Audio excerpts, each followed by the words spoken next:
Мухаммед пайгамбардын өмүр баяны.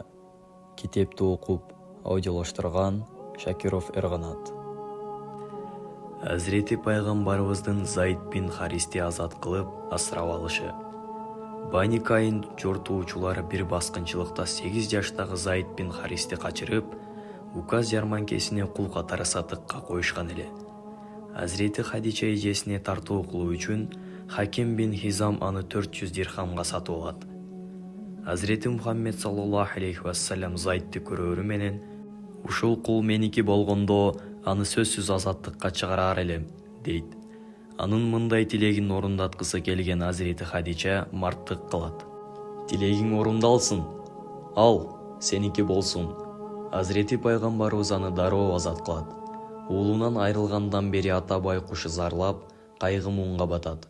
Уулун издеп 2 ай бою жүрөгү эзилип жер кезет. Сурамжылап олтуруп, аны Меккеде жүргөнүн ажылардан угат. Ошол замат бир туугандары менен Меккеге келип, сүйүктүү пайгамбарыбызды табышат. Заидти сатып алышаарын билдиришип, колдон келсе арзаныраак айтууну өтүнүшөт. Азирети Мухаммед, мындан башка чараларды карап көрсөк кандай болот? Дейт. Кантип? Кандай чара? Аны чакырып өз эркине коелу. Эгерде силерди тандай турган болсо, бир тыйын албаймын. Колуңарга салып беремин. А эгер мени тандай турган болсо, Кудайга ант болсун, мени менен калууну каалаган адамды эч кимге бере албаймын. Сен абдан жоомарт, инсаптуу чечим чыгардың. Бизге жакшылык кылдың, деп Заидтин атасы менен агасы ыраазычылык билдиришет. Заидти ортого чакырышат. Жолугушуу жылуу маанайда өткөн соң, маселени Заидка түшүндүрүшөт. Ал жаш болсо да маанилүү сүйлөп, "О ишенимдүү инсан, Кудайга ант болсун, мен сени эч кимге албаштырбаймын. Сен мен үчүн ата-энемсиң. Мен сенин жаныңда калам", деп көшөрүп туруп алат. Алыстан таман жоорутуп келген атасы менен агасы катуу айтса да көнбөй коет. Заид эми аларга агынан жарылат. "Ишенсеңер, мен бул заттан ажайып асыл заттарды көрдүм. Бул адамды эч кимге теңе албаймын. Бул кишинин жанынан эч жака кетпеймин." Заидтин артка кайтпастыгын көргөн Азирети Мухаммед саллаллаху алейхи вассалам аны жетелеп Каабага алып барат да, ал жердеги ак көз, кара көзгө үн салат. "Эл журт, күбө болгула. Мындан кийин Заид менин уулум. Мен ага мураскермин. Ал да мага мураскер болот", деп аны асырап алат. Заидтин оюнан кайтпастыгын көрүп, Азирети Мухаммеддин ага болгон аталык жылуу мамилесине жибиген издөөчүлөр аман жүрсө болду деген тейде өз журттарына кайтышат. Сүйүктүү пайгамбарыбыздын Азирети Алини жанына алышы. Абу Талиб көп балалуу болчу. Жокчулуктун айынан кыйналып жүргөн. Мына ушуга ичинен сыздап жүргөн камкор Мухаммед Азирети Аббаска барып көңүлүндө түпөйүл болуп жүргөн оюн айтты. "Абаке, өзүңө да маалым, Абу Талиб абамдын көп бала бар. Элдин баары ачарчылыктан жана жокчулуктан кыйналып, эптеп турмуш кечирип жатышат. Азыр Абу Талибке баралы да макулдашып көрөлү. Эгер эп көрсө, балдарынын бирин кароого мен мойнума алайын. Бирин сен ал. Анын жүгүн аз да болсо да жеңилдетпесек болбойт." Инисинен калган медерин мындай ак пейил сунушун кубануу менен кабылдаган Аббастын көзүнө жаш тегеренип кетти. Бабыраңдап Азирети Мухаммедти ээрчи Абу Талибке барышты. Жакын туугандарынын жароокер пикирин муюп уккан соң, берегидей жооп узатты. "Акелди мага калтырып, калганын тандап алсаңар болот." Азирети Мухаммед кичинекей Алини, Аббас болсо Жафарды алды. Ошентип Али Мухаммед Мустафа саллаллаху алейхи вассаламдын кол астында жетилди. Азирети пайгамбарыбыздын перзенттери. Азирети Мухаммед менен Азирети Хадича Касым, Абдуллах, Зайнап, Рукия, Умму Гүлсүн жана Фатима аттуу 6 перзенттүү болушкан. Тун уулунун аты Касым болгондуктан пайгамбарыбызга Абул Касым деген лакап ыйгарылган. 2 жашка чыкканда кичинекей Касым чарчап калган. Андан кийинки уулу Абдуллах ислам дини келгенден кийин төрөлгөндүктөн аны Тайиб, Тахир деп эркелетишчү. Абдуллах да чарчап калган соң, Курайш мушриктеринин Ас бин Вали Азирети пайгамбарыбыздын күйүттүү жарасын ырбатып, "Аны жайына койгула. Ал мындан ары түгөнгөн, урпагы кесилген адам, өлгөн соң аты өчөт. Силер андан кутулуп, тынч жашап каласыңар, деген. Ушул сөздөрдөн кийин Алла Таала Кәусар сүрөсүн түшүргөн. Албетте, биз сага Кәусарды тартуу кылдык. Андыктан Раббиң үчүн намаз окугун жана жандык союп курмандык чалгын. Албетте, сени жаман көрүүчүлөрдүн куйругу кыркылган. Кәусар сүрөсү 1-3 аяттар. Азирети Мухаммед саллаллаху алейхи вассаламдын 4 кызы болгон. Алардын эң улуусу Азирети Зайнаб эле. Ал төрөлгөн кезде атакеси 30га чыккан эле. Андан кийин Азирети Рукуя төрөлгөн. Рукуядан кийин Азирети Умму Гүлсүн төрөлгөн. Эң кенжеси Азирети Фатима жарык дүйнөгө келгенде Алланын элчиси 35 жашта болгон жана Кааба жаңыдан оңдолуп жаткан. Каабадагы калыстык. Ошол кылымдын 1 жылдарында Меккени баскан селден адамдардын жүрөгүнүн ыйыктыгы менен орун тапкан Каабада бир топ зыянга учураган эле. Меккедеги уруулар өз ара кеңешишкен соң, аны пайдубалын бери чыгып, кайрадан жаңылап оңдоо чечимин кабыл алышты. Оңдоо иштери башталарда бир жүктүү кеменин Шуабая портуна жакын жердеги аскага бурунуп, талкаланганын угуп калышты. Кеме жылмаланган таш, карагай жана темир сыяктуу курулуш материалдарын ташып бараткан эле. Элден таңдалган өкүлдөр кырсык болгон жерге барышып, керектүү каражаттардын баарын сатып алышты. Ал эми Каабаны жыгуу жана кайрадан куруу иштерин чучукулак таштоо менен бөлүштү. Курайш уруусу Каабанын өздөрүнө бөлүнгөн тарабын жыгып кайрадан тургузууга баштап жатып, Абу Вахб бин Амр сөз алды. О Курайш жамааты, арамдан тапкан пайдаңарды, кусуру бар кирешеңерди бул курулушка аралаштырбагыла. Жаман жолу менен табылган кирешелер, сүткорлуктун акчасы же болбосо бирөөлөрдү адилетсиз зарлатып тартып алынган акчалар кошулбасын. Каабаны жыгуу менен кандайдыр бир азапка дуушар болобузбу деген шектүү суроого баш катырган Курайш уруусу бир чечимге келе албай алдастап турган. Арабтарда Каабага болгон урматсы Ибрахим пайгамбардын шариятынан бери сакталып келаткан эле. Курайш жамаатынын билермандарынын Валид бин Мугари да арсар ойдо эле. Каабаны жыгууда максатыңар эмне өзү? Жакшылыкпы же жамандыкпы? Албетте жакшылык, дешти бир ооздон. Валид кайра кеп улады. Айланайын коомчулук. Сиздер Каабаны жыгып кайрадан жаңылап жаткан болсоңор, эмнеге чочулайсыңар? Алла Таала муну кайра жаңылоочуларды жок кылбайт деген чечкиндүү пикири менен жыгуу ишин алгачкы болуп баштап берди. Анын жалындуу сөзүнө арбалган жамаат жапатырмак ишке киришти. Каабанын дубалын бир катар таш, бир катар жыгач менен көтөрүп чыгышты. Ашар ишке Азирети Мухаммед Аббас менен бирге катышты.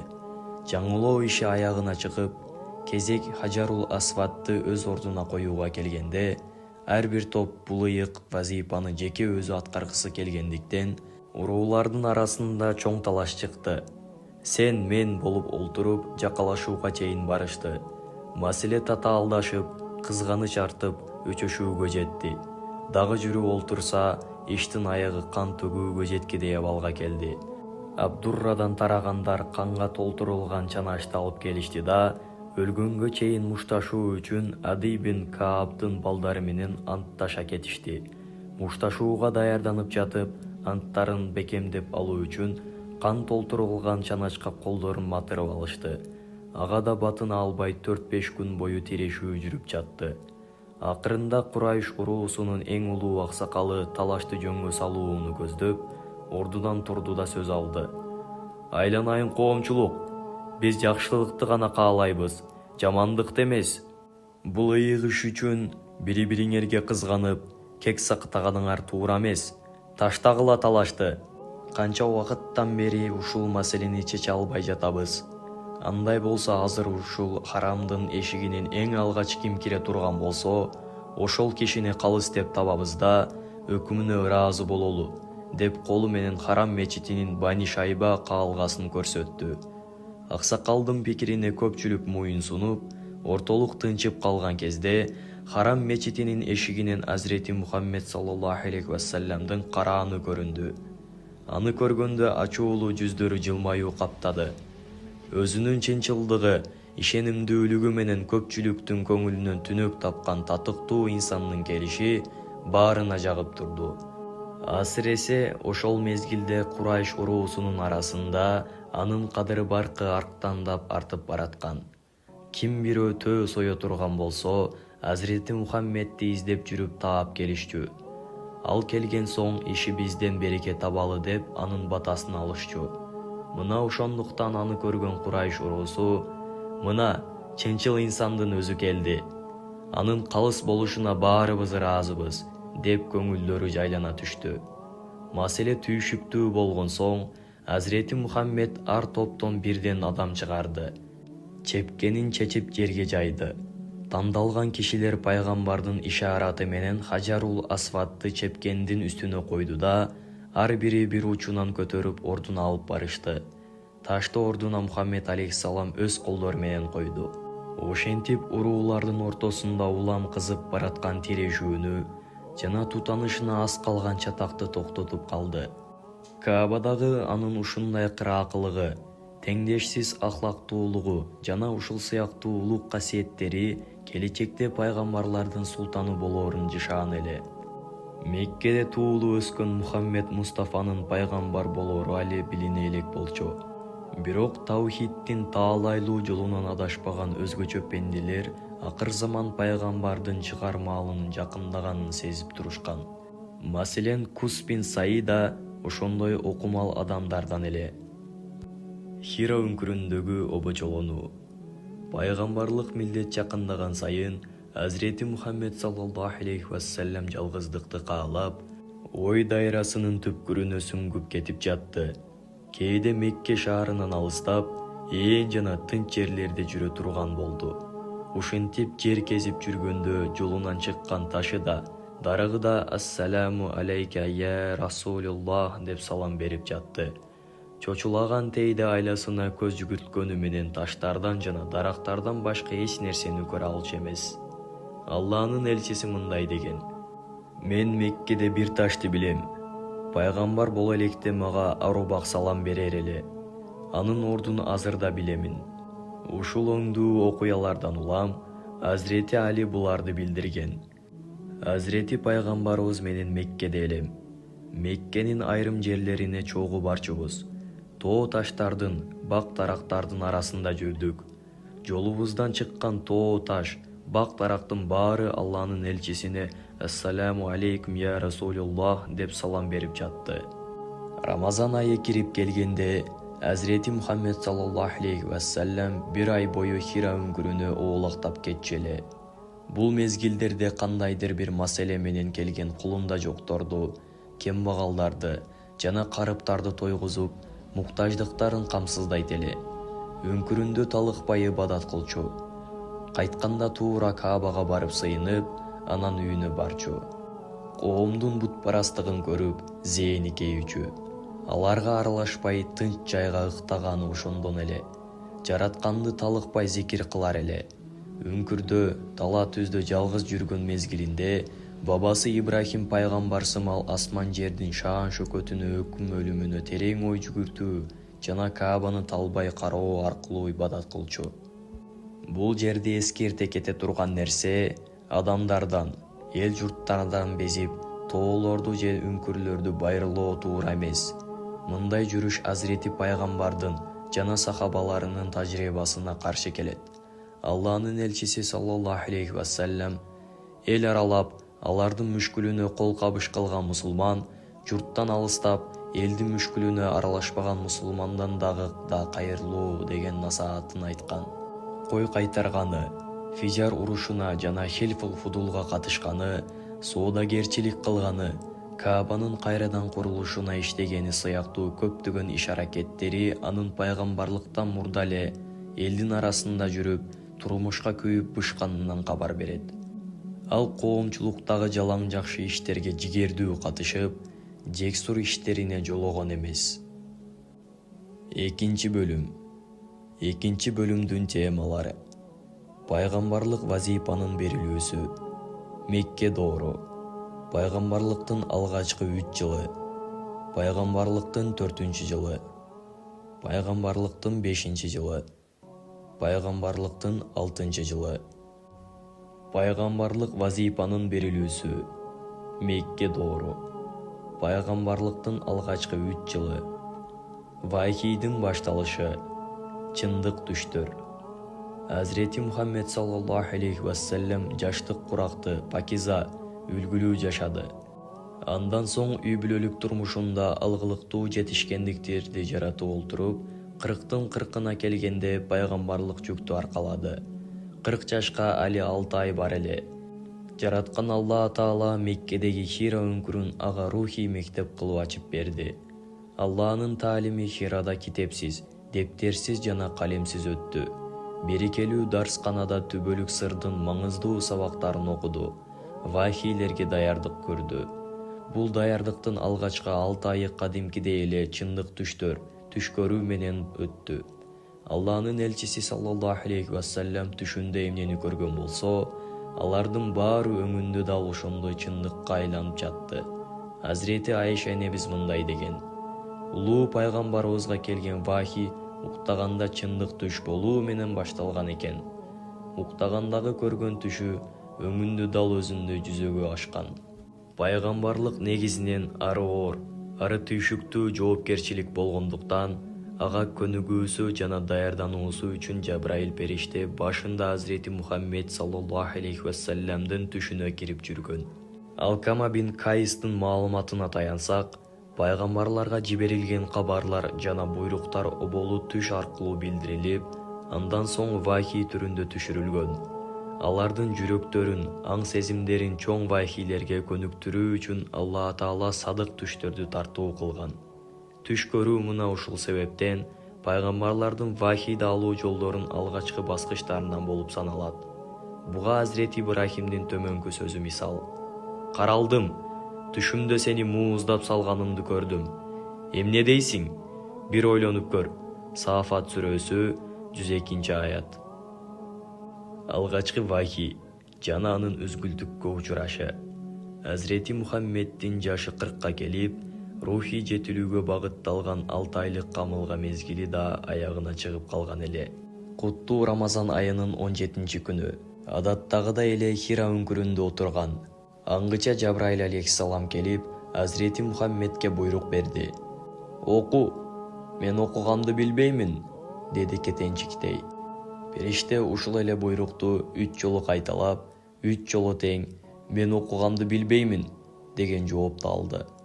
Жабраил периште Азирети Мухаммеддин көкүрөгүн 3-чү жолу кысып, кайра кое берди. Аңгыча Алланын вахийи төмөнкүчө билдирилди. О Мухаммед, бардык жаратылышты жараткан Раббиңдин наамы менен баштап окугун. Ал инсанды коюу кандан жараткан. Окугун. Сенин Раббиң адамзатка калемди үйрөткөн өтө беришен. Ал инсанга билбеген нерселерин үйрөттү. Алак сүрөсү 1-5 аяттар. Мына ушул алгачкы саамалык вахий аркылуу Алланын элчисине жана ал аркылуу бүткүл адамзатка Алла Тааланын белеги Кур'аны Карим түшө баштаган. Асман каалгаларынан жер жүзүнө мээрим жана даба болуп түшө баштаган Кур'андан Азирети пайгамбарыбыз саллаллаху алейхи вассалам эң алгач ушул аяттарды алган. Жабраил кеткенден кийин вахийдин айбатынан коркуп калган пайгамбар жүрөгү калтырап, ажайып ылдам басып үйүнө кайтты. Эшиктен капыл-тапыр кирери менен Азирети Хадичадан өтүндү. Мени орой салчы. Бир топ эс алып, жаны жай тартып калган соң, башынан өткөн окуяны кабагы менен тең айланган өмүрлүк жарына баяндап берди. Акырында Хадича, эми мага ким ишенет? Деди муңайыңкы түрдө. Өмүрлүк жолдошунун оор санаасын аңдаган кыраакы жубайы көңүлүн көтөрө мындай деди. Кудай алдында касам этем, жараткан Алла Таала сени эч убакта уят кылбайт. Анткени сен тууган уругуңду коргойсуң, кембагалдарга жардам берип, эч кимдин колунан келбей турган жакшылыктарды кылып келесиң. Асыресе аябай меймандос адамсың. Кудай үчүн калкка жардамыңды аябайсың. О Алланын элчиси, Сени эң оболу мен кабыл кылдым жана ишендим. Алланын жолуна эң биринчи мени чакыр, деп биринчилерден эң биринчиси болуп Азирети Хадича ислам динин кабыл кылган. Башкача айтканда, Азирети Хадича энебиз бир караганда жайын дүйнөсүнүн тили менен жакшылык жакшылыкты ээрчитип келет, жакшылык жакшы акыбеттен башка эмне алып келиши мүмкүн дегенсиди. Ал Алланын элчисинин таза өтмүшүн жаркыраган келечекке жоруп, бүт дили менен жакшылык болоруна ишенди. Жакшылыктын сыйлыгы жалгыз гана жакшылык эмеспи? Рахман сүрөсү 60-аят. Жолдошунун көңүлүн тынчтандыруу максатында Азирети Хадича аны Варака бин Науфалга алып барды. Варака бин Науфал Кутман энебиздин тууганы болгон. Аламан калк жабыла буттарга сыйынып, күнөөгө малынып жүргөн кезде Варака бин Науфал бутпарастыктан, жаман адаттардан өзүн таза алып жүргөн адам эле. Христиан динин тутумчу, иврит тилин билгендиктен Инжил окуганды, кат жазганды билген. Жашы бир топко барып калган, көздөрү азиз болуп калган эле. Кагылайын тууганым, жакшылап кулак салчы, иниңдин уулу сага маанилүү нерсени айткысы келип жатат, деп өтүндү Азирети Хадича. Кызыгы арта түшкөн Варакага Алланын элчиси өткөн окуяларды тизмектеп берди. Анын айткандарын терең салмактап көрүп, акыр замандын эң улуу акыйкатын аңдаган Вараканын жүзү күлмүңдөп барып, эмелеки кубанычы көз ачып жумганча алда кайда жетип кетти. Улутунуп бир топ койго чөмүлүп отуруп, анан жанындагылар капыстан эсине түшкөндөй сөз баштады. Бул сен көргөн Алла Таала Мусага жөнөткөн намуси акбар Жабраил болот. Эх аттиң, сен элди чакырган ошол таалайлуу күндөрүңдө жаш болсом кана атаганат. Сени элдер өз журтуңдан чыгарар кезде тирүү турсам, көргүлүктү көрсөтөр элем аларга, деп ызырынып алды. Алар мени мекенимден чыгарышабы? Аргасыздан иинин куушура. Ооба, сенден мурда дин ап келген пайгамбарлардын көпчүлүгү өз журтунан куулушкан. Сен элди даават кылган күндөргө чейин көзүм тирүү турса, албан жардамым тийбейт беле сага. Чындап кейигени жүзүнөн байкалып турду. Ушул баарлашуудан көп өтпөй Варака көз жумду. Вахи үзгүлтүккө учурады. Алгачкы вахийден соң кезектегиси узун убакытка үзгүлтүккө учурады. Бул бир караганда Азирети пайгамбарыбызды байма-бай келе турган вахийлерге даярдоо, камылга көрүү мезгили сыяктуу болду. Анткени вахийди алуу учуру абдан татаал болгондуктан, аны жүктөнүү да оңой эмес болчу. Анткени биз сага оор сөздү, Куранды түшүрөбүз деген аят менен ушул чындыкты таамай баян кылган. Күнүмдүк жашоодо түштөрүнүн чындыкка айланганы аны чочулатып жүргөн болсо, бул ирет вахий ап келген периштенин сүрү, капыстан чыга калышы андан бетер коркуткан. Андан соң Азирети Хадичанын жылуу сөздөрү жана Вараканын айткандары дем берип, кайрадан өзүнө келе түшкөн. Ошондон тарта кезектеги вахийди чыдамсыздык менен күтө баштады. Анда-санда Кира өңкүрүнө барып, мемиреген тынчтыктын койнунда вахийди күтмөйдү адатка айландырды. Байланыш үзүлгөн ушул күндөрдө каран туткан жакыны Азирети Хадича болду.